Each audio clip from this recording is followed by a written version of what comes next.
APPSC group 2 preliminary examination సిలబస్‌లో మనకున్న మొత్తం సబ్జెక్ట్స్ ఏంటంటే మొత్తం 5. అవేంటంటే Indian history, Geography, Indian society, current affairs and mental ability. ఈ 5 సబ్జెక్ట్స్‌లో ప్రతి సబ్జెక్ట్ నుంచి 30 మార్కులు చొప్పున మొత్తం 150 మార్కులకు ప్రిలిమినరీ ఎగ్జామినేషన్. ఈ 5 సబ్జెక్ట్స్‌లో ఇండియన్ హిస్టరీకి సంబంధించి సిలబస్ ఏంటి? అదొకసారి చూద్దాం. మొత్తం 3 విభాగాలుగా ఇండియన్ హిస్టరీ సిలబస్ ఇవ్వడం జరిగింది. Ancient history, medieval history, modern history. ఈ 3 పార్ట్స్‌లో ఉన్న మెన్షన్ చేయబడిన టాపిక్స్ ఏంటి, సబ్ టాపిక్స్ ఏంటో ఒకసారి చూద్దాం. ఏన్షియంట్ హిస్టరీలో మొదటి topic salient features of Indus valley civilisation and Vedic age. అంటే సింధు లోయ నాగరికత మరియు వేద కాలానికి సంబంధించిన ప్రముఖమైన ప్రధాన అంశాలు మనం అధ్యయనం చేయాలి. అంటే దాదాపు క్రీస్తుపూర్వం 2700 లేదా 2900 నుంచి క్రీస్తుపూర్వం 1900 వరకు సింధు లోయ పరిసర ప్రాంతాల్లో విలసిల్లిన ఆ సింధు లోయ నాగరికత మరియు తదుపరి కాలం అంటే దాని తరువాత అంటే క్రీస్తు పూర్వం దాదాపు 1500 నుంచి 500 వరకు ఉన్న ఈ వేద కాలానికి సంబంధించిన ముఖ్యమైన అంశాలు మనం తెలుసుకోవాలి. తర్వాత రెండో టాపిక్ ఏంటంటే emergence of Buddhism and Jainism. అంటే ఈ బౌద్ధ మతం, జైన మతం ఏ విధంగా పురుడు పోసుకున్నాయి, ఏ విధంగా ఆవిర్భవించాయి, బౌద్ధం మరియు జైన మతాలను స్థాపించిన గౌతమ బుద్ధుడు మరియు వర్ధమాన మహావీరుడు ఏ విధంగా ఆ మతాలను ఉన్నత స్థితికి చేర్చారు. ఈ 2 మతాలు భారతదేశంలో ఎక్కడ వరకు విస్తరించాయి, ఎవరెవరు ఏ రాజులు వీటిని ఆదరించారు, ఏ విధంగా ప్రాచుర్యం పొందాయి, ఏ దేశాల వరకు కూడా ఈ మతాలు విస్తరించి వెళ్ళాయో దానికి కృషి చేసిన వాళ్ళెవరో, ఇలా ఈ 2 మతాలకు సంబంధించిన విషయాలు తెలుసుకోవాలి.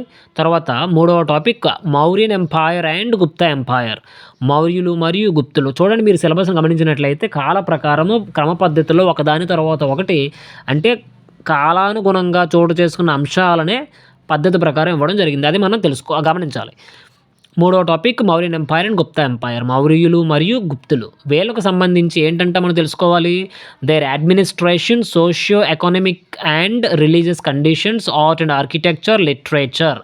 అంటే మౌర్యులు, గుప్తులు ఈ రాజవంశాలకు సంబంధించి ఏ రాజులు ఏ యుద్ధాలు చేశారు, వీళ్ళ యొక్క సామ్రాజ్యం ఎక్కడి వరకు విస్తరించి ఉందో అది సాధారణంగానే మనం తెలుసుకుంటాం. కానీ అంతకంటే ముఖ్యంగా మనం తెలుసుకోవాల్సిన విషయాలు ఏంటంటే ఈ రాజవంశాలు పరిపాలించిన ఆ కాలంలో పరిపాలన వ్యవస్థ ఏ విధంగా ఉండేది, దేర్ అడ్మినిస్ట్రేషన్ పరిపాలన వ్యవస్థ ఏ విధంగా ఉండేది, socio economic and religious condition సమాజం ఏ విధంగా ఉండేది, ప్రజల జీవన వ్యవస్థ ఏ విధంగా ఉండేది, వాళ్ళ హక్కులు ఏ విధంగా ఉండేవి, స్త్రీల యొక్క స్థితి ఏంటి, వాళ్ళ యొక్క పరిస్థితి ఏంటి, సమాజంలో దురాగతాలు ఏంటి, ఇలా సోషియో ఎకనామిక్ ఆర్థిక కార్యకలాపాలు, ఆర్థిక వ్యవస్థ ఏ విధంగా ఉండే, ఆర్థిక కార్యకలాపాలు ఏ విధంగా జరిగాయి, వ్యవసాయంపై అంటే ఎంత శాతం ప్రజలు వ్యవసాయంపై ఆధారపడేవారు, చేతి వృత్తులు ఏ విధంగా ఉండేవి, వాణిజ్యం, విదేశీ వాణిజ్యం, అంతర్గత వాణిజ్యం కాకుండా విదేశీ వాణిజ్యం ఏ స్థాయిలో ఉండేది, ఇలా అనేక అంశాలు.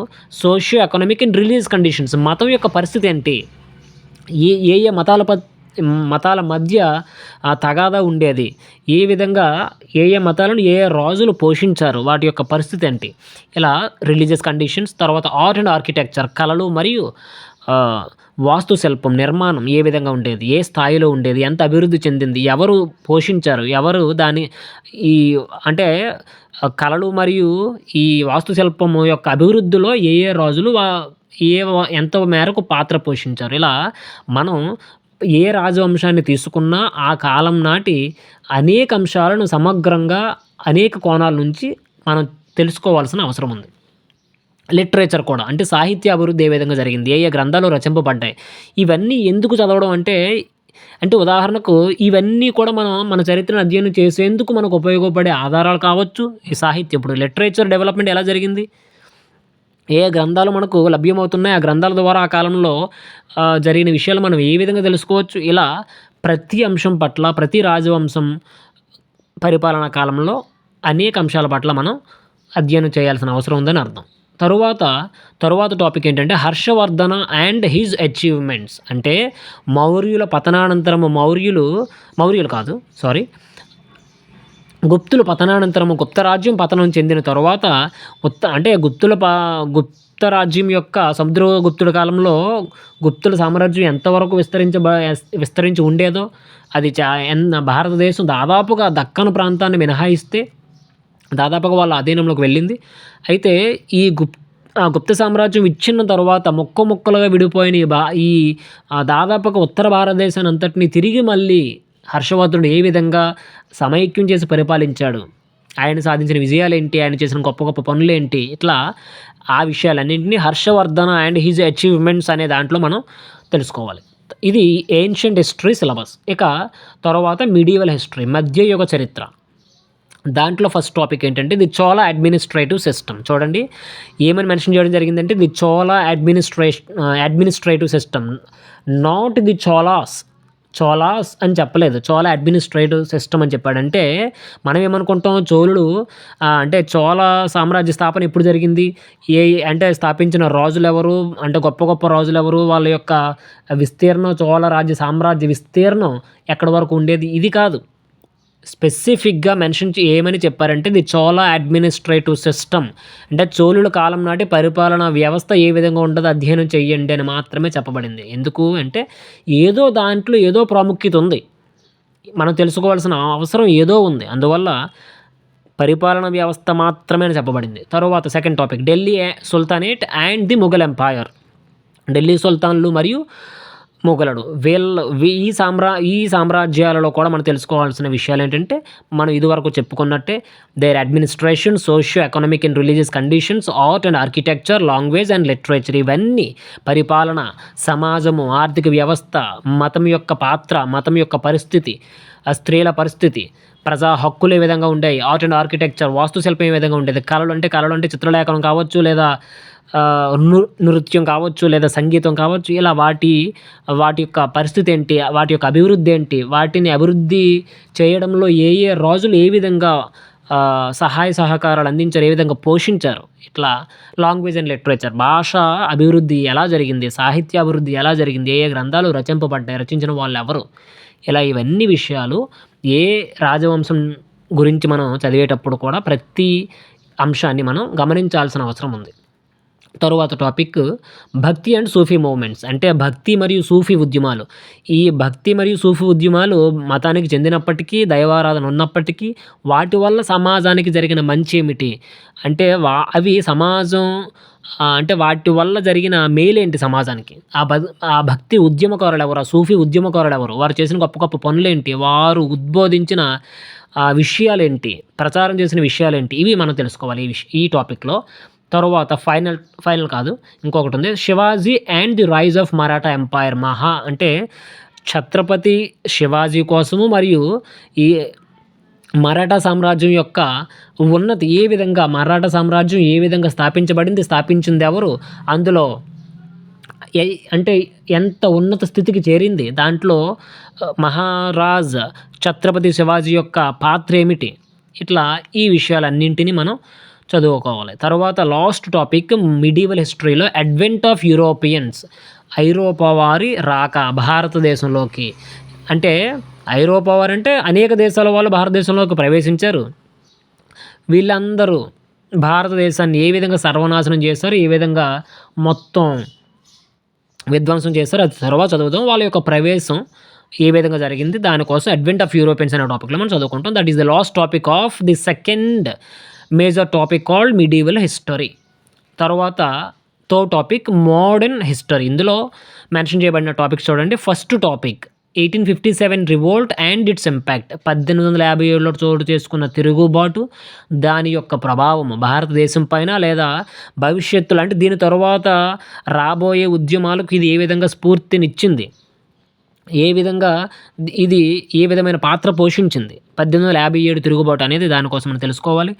దాని తర్వాత rise and consolidation of British power in India. మనం ఇందాక చదువుకున్న advent of Europeans into India అని, అంటే వాళ్ళు అంటే ఐరోపా వాళ్ళు ప్రధానంగా బ్రిటిషర్లు. ఈ టాపిక్లో బ్రిటిషర్లు భారతదేశానికి ప్రవేశించిన తర్వాత వాళ్ళు ఏ విధంగా వాళ్ళ సామ్రాజ్య స్థాపన జరిగింది, ఏ విధంగా మెల్లమెల్లగా అంటే వ్యాపారం కోసం వచ్చిన వాళ్ళు ఏ విధంగా భూభాగం ఆక్రమించుకున్నారు, యుద్ధాలలో పార్టిసిపేట్ చేశారు, మొత్తం భూభాగాన్ని లాక్కుని పరిపాలనను చేజెక్కించుకునే ప్రయత్నం ఏ విధంగా జరిగింది, తర్వాత ఆ స్థాయి నుంచి భారతదేశం మొత్తాన్ని వాళ్ళ చేతుల్లోకి ఏ విధంగా తీసుకున్నారు, ఎంత సర్వనాశనం చేశారు, ఏ స్థాయిలో విధ్వంసానికి కారకులయ్యారు, చేతి వృత్తులు ఇలా ఏ విధంగా ఈ ఈ రకరకాల అంశాలు ఏ విధంగా వీళ్ళ వల్ల మార్పులకు గురయ్యాయో అవన్నీ మనం చదువుతాం. Rise and consolidation of British power in India. ఇది తర్వాత changes in administration, social and cultural spheres. అంటే దీనికి సంబంధించింది అని అనుకోవచ్చు దీన్ని. ఎందుకంటే బ్రిటిష్ వాళ్ళు భారతదేశాన్ని ఆక్రమించుకోక మునుపు భారతదేశంలో స్వదేశీ రాజులు కానీ, వాళ్ళ పరిపాలన విధానాలు కానీ, వాళ్ళ విద్యా వ్యవస్థ కానీ, లేదా చేతి వృత్తుల యొక్క పరిస్థితి కానీ, రకరకాల ఆర్థిక వ్యవస్థ కానీ ఏ విధంగా ఉండేది, వాళ్ళు ఆక్రమించుకున్న తర్వాత ఏ విధంగా మారిపోయిందో మనకు కొంతవరకు తెలుసు, కొంతవరకు మనం అధ్యయనం చేయాలి. అంటే వీళ్ళ పరిపాలన వల్ల వీళ్ళు అంటే వీళ్ళు భారతదేశాన్ని వీళ్ళు ఆక్రమించుకోవడం వల్ల పరిపాలనలో ఏ విధంగా మార్పులొచ్చాయి, సమాజంలో ఏ విధంగా మార్పులొచ్చాయి, సంస్కృతిలో ఏ విధంగా మార్పులొచ్చాయి, ప్రజలు ఏ విధంగా ఎన్ని ఇబ్బందులు పడ్డారు, ఇవన్నీ మనం తెలుసుకోవాలి. తర్వాత social and religious reform movements in the 19th and 20th century. ఇది 3వ టాపిక్.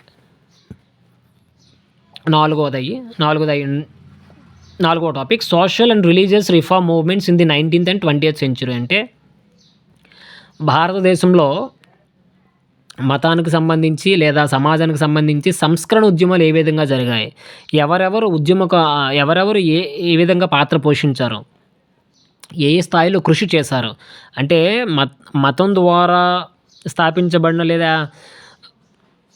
మతం ద్వారా సృష్టించబడిన అనేకమైన మూఢనమ్మకాలు కావచ్చు, దరిద్రమైన ఆచారాలు కావచ్చు, వాటన్నిటిని రూపుమాపడంలో అంటే ఉద్యమకారులు ఈ సంఘ సంస్కృతులు ఏ విధంగా పాటుపడ్డారు, వాళ్ళ యొక్క కృషి ఏంటి, రాజా రామ్మోహన్ రాయ్ కావచ్చు, ఈశ్వర్ చంద్ర విద్యాసాగర్ కావచ్చు, మన ఆంధ్ర నుండి కందుకూరి వీరేశలింగం గారు కావచ్చు, లేదా జ్యోతి బాపులే గారు కావచ్చు, ఇలా అనేక మంది మహనీయులు వాళ్ళ జీవితాలను త్యాగం చేసి వాళ్ళకున్న సంపదను సమాజానికి అర్పించి ఎంతో కృషి చేశారు. ఈ దుర్మార్గమైన దరిద్రమైన ఈ మూఢనమ్మకాలను, ఈ ఆచారాలను కొన్ని వాటిని రూపుమాపడంలో వారి యొక్క పాత్ర గురించి, వాళ్ళ యొక్క పనితనం గురించి మనం తెలుసుకోవాల్సిన అవసరం ఉంది. తర్వాత టాపిక్ ఏంటంటే ఇండియన్ నేషనల్ మూవ్మెంట్, భారత జాతీయ ఉద్యమం ఏ విధంగా మొదలైంది, దాంట్లో ఎవరెవరు ఏ విధంగా పాత్ర పోషించారు, దాని యొక్క దశలు ఏ విధంగా, అంటే ఏ విధమైన పద్ధతిలో ఈ భారత జాతీయ ఉద్యమం సాగింది, and important contributions from different parts of the country. అంటే ఈ భారత జాతీయ ఉద్యమంలో ఎవరెవరు భారతదేశంలో ఏ ప్రాంతాలు పాల్గొన్నాయి, ఎవరెవరు ఏ వ్యక్తులు ఏ స్థాయిల్లో ఈ భారత జాతీయ ఉద్యమాన్ని ముందుకు నడిపారు, ఏ విధమైన త్యాగాలు చేశారు, ఇలా భారత జాతీయ ఉద్యమానికి సంబంధించి పూర్తి విషయాలు మనం తెలుసుకోవాల్సిన అవసరం ఉంది. తర్వాత లాస్ట్ టాపిక్ ఏంటంటే post independence consolidation and reorganisation within the country. అంటే స్వాతంత్ర్యానంతరం పాకిస్తాన్ విడిపోయిన తర్వాత భారతదేశంలో ఉన్న అది బ్రిటిష్ పరిపాలనా ప్రాంతాలు కావచ్చు, లేదా భారతదేశంలో ఉన్న స్వదేశీ సంస్థానాలు కావచ్చు, ఇలా అనేక ముక్కలుగా ఉన్న భారతదేశాన్ని ఐక్యం చేసి ఒక అఖండ భారతదేశంగా రూపొందించిన వ్యక్తులలో ప్రధానమైన వ్యక్తి సర్దార్ వల్లభాయ్ పటేల్ మనకు తెలుసు. అలా వాళ్ళ యొక్క పాత్ర ఏంటి, ఏ విధంగా రీఆర్గనైజ్ చేయబడింది, ఏ విధంగా భారతదేశం కన్సాలిడేట్ చేయబడింది స్వాతంత్ర్యానంతరం, ఇలా ఈ విషయాలన్నీ మనం చదువుకోవాలి. This is the syllabus for APPSC Group 2 preliminary examination regarding history, that to Indian history. మొత్తం 30 మార్కులకు.